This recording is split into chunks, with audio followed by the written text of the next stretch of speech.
Assalamualaikum warahmatullahi wabarakatuh. Baiklah, pada kali ini kita akan belajar tentang sifat benda dalam zat cair dan hukum Archimedes. Apa itu Archimedes? Archimedes itu adalah seseorang ilmuwan yang termuka dari Yunani yang sebelum Masehi. Dia itu juga menguasai berbagai bidang, yaitu mulai dari matematika, fisika, filsafat, astronomi, dan ilmu-ilmu lainnya. Kemudian, apa itu hukum Archimedes sendiri?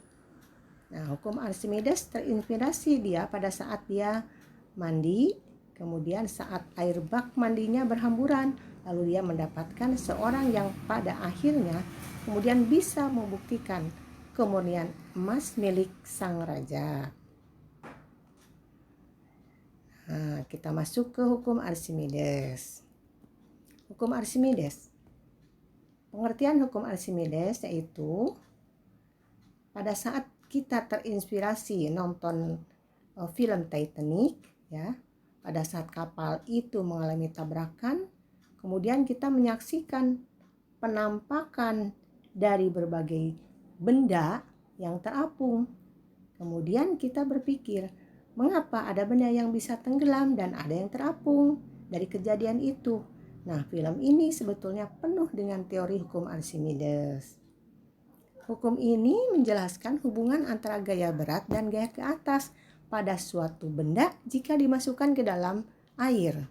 Akibatnya, ada gaya angkat ke atas atau disebut gaya apung. Benda yang ada di dalam zat cair beratnya akan berkurang. Nah, sehingga benda yang diangkat dalam air akan merasa lebih ringan dibanding dengan ketika diangkat di daratan. Hukum Archimedes itu sendiri, ya, kita bisa lihat yaitu dengan jika sebuah benda dicelupkan seluruhnya atau sebagian ke dalam zat cair, maka benda tersebut nanti akan mengalami gaya ke atas, yang mana besarnya sama dengan berat zat cair yang dipindahkan oleh benda tersebut. Nah, itulah apa yang disebut dengan hukum Archimedes. Nah, sekarang kita masuk ke sifat benda dalam zat cair. Jenis benda dalam air yaitu